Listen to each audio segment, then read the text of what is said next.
नमस्कार दोस्तों, आपका स्वागत है हमारे चैनल हॉरर मेकर पर, जहां हम आपको ले चलते हैं एक डरावनी और रहस्यमय सफर पर।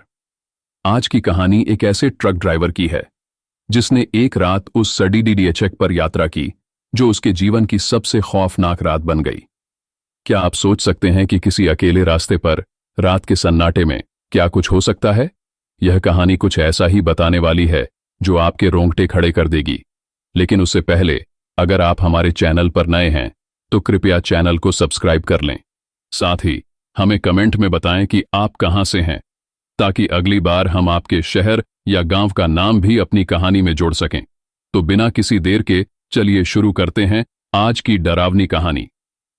क्या आपने कभी ऐसी सड़क पर सफर किया है जहां लगता हो कि रास्ता खत्म ही नहीं हो रहा, जहां रात के सन्नाटे में गूंजती हो अजीब आवाजें और हर मोड़ पर आपका दिल दहशत से कांप उठे?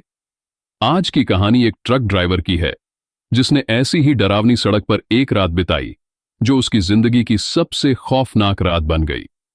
यह कहानी है राजस्थान के एक ट्रक ड्राइवर रघुवीर की। रघुवीर अक्सर जयपुर से जैसलमेर तक माल ढोने का काम करता था। उस दिन भी उसे देर शाम को जयपुर से जैसलमेर के लिए रवाना होना पड़ा। वह हमेशा की तरह अपने ट्रक में अकेला था। सड़कें सुनसान थीं और चारों तरफ सिर्फ अंधेरा फैला हुआ था। गाड़ी चलाते चलाते रात के करीब 2 बज चुके थे। रघुवीर को थोड़ा थकान महसूस हुई तो उसने गाड़ी एक वीरान जगह पर रोक दी।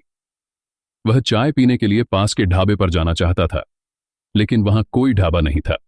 चारों तरफ सिर्फ बंजर जमीन और दूर दूर तक फैली सड़कों का सन्नाटा था। जैसे ही रघुवीर ने ट्रक से बाहर कदम रखा, उसे लगा जैसे किसी ने उसका नाम पुकारा। रघुवीर। आवाज धीमी और अजनबी थी। वह चौंका, लेकिन आसपास कोई नहीं था। उसने इसे अपना भ्रम समझा और वापस ट्रक में बैठकर गाड़ी आगे बढ़ा दी। कुछ किलोमीटर चलने के बाद उसे सड़क के किनारे एक औरत दिखाई दी। सफेद साड़ी पहने हुए वह औरत सड़क के बीचों बीच खड़ी थी। रघुवीर ने हॉर्न बजाया, लेकिन औरत ने कोई प्रतिक्रिया नहीं दी। डरते डरते उसने गाड़ी धीमी की और जैसे ही पास पहुंचा वह औरत गायब हो गई। रघुवीर का दिल तेजी से धड़क रहा था, लेकिन उसने खुद को संभाला। वह सोचने लगा कि यह सब उसकी थकान की वजह से हो रहा होगा। तभी उसे गाड़ी के अंदर से किसी के रोने की आवाज सुनाई दी। उसने शीशे में पीछे देखा, लेकिन गाड़ी में कोई नहीं था। डरते डरते उसने ट्रक को साइड में रोककर गाड़ी के अंदर देखा। ट्रक में सब कुछ सामान्य था, लेकिन जैसे ही वह वापस ड्राइविंग सीट पर बैठा, उसे अपने कंधे पर किसी का हाथ महसूस हुआ। वह तेजी से पलटा, लेकिन वहां कोई नहीं था। रघुवीर ने अब सड़क से ध्यान हटाकर सिर्फ एक ही चीज पर ध्यान दिया, जल्द से जल्द इस जगह से निकल जाना। लेकिन सड़कें अब अजीब तरह से घूमने लगी थीं। जो रास्ता सीधा लग रहा था वह अचानक घुमावदार बन गया। कुछ देर बाद उसे सड़क के किनारे एक पुराना मंदिर दिखा। मंदिर के पास जलती हुई धीमी धीमी लालटेन उसे और भी डरावनी लग रही थी। उसने अपनी गाड़ी रोकी और थोड़ा पानी पीने के लिए ट्रक से बाहर निकला। जैसे ही उसने मंदिर की तरफ देखा, उसे वहां कुछ परछाइयां चलती हुई दिखीं। वह दौड़ते हुए वापस ट्रक में गया और जैसे ही गाड़ी स्टार्ट की, ट्रक अपने आप बंद हो गया। उसने दोबारा कोशिश की, लेकिन ट्रक चालू नहीं हुआ। तभी उसे ट्रक के बाहर किसी के जोर से चिल्लाने की आवाज सुनाई दी। "ये जगह तुम्हारे लिए नहीं है, वापस लौट जाओ।" ये आवाज इतनी भयानक थी कि रघुवीर ने डर के मारे अपनी आंखें बंद कर लीं। रघुवीर ने पूरी रात जैसे तैसे गाड़ी के अंदर बिताई।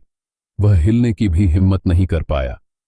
जैसे ही सूरज की पहली किरणें फैलीं, उसने देखा कि सड़क सामान्य हो चुकी थी। ट्रक भी अब स्टार्ट हो गया था।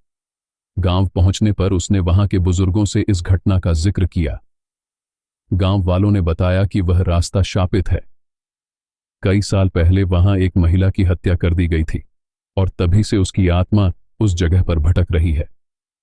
उस दिन के बाद रघुवीर ने कभी उस रास्ते पर अकेले गाड़ी चलाने की हिम्मत नहीं की। वह घटना उसकी जिंदगी की सबसे डरावनी याद बन गई। क्या आपने कभी किसी सुनसान सड़क पर ऐसा कुछ महसूस किया है? हमें कमेंट में बताइए। इस कहानी को लाइक करें और हमारे चैनल को सब्सक्राइब करना न भूलें, क्योंकि यहां हर कहानी आपके रोंगटे खड़े कर देगी।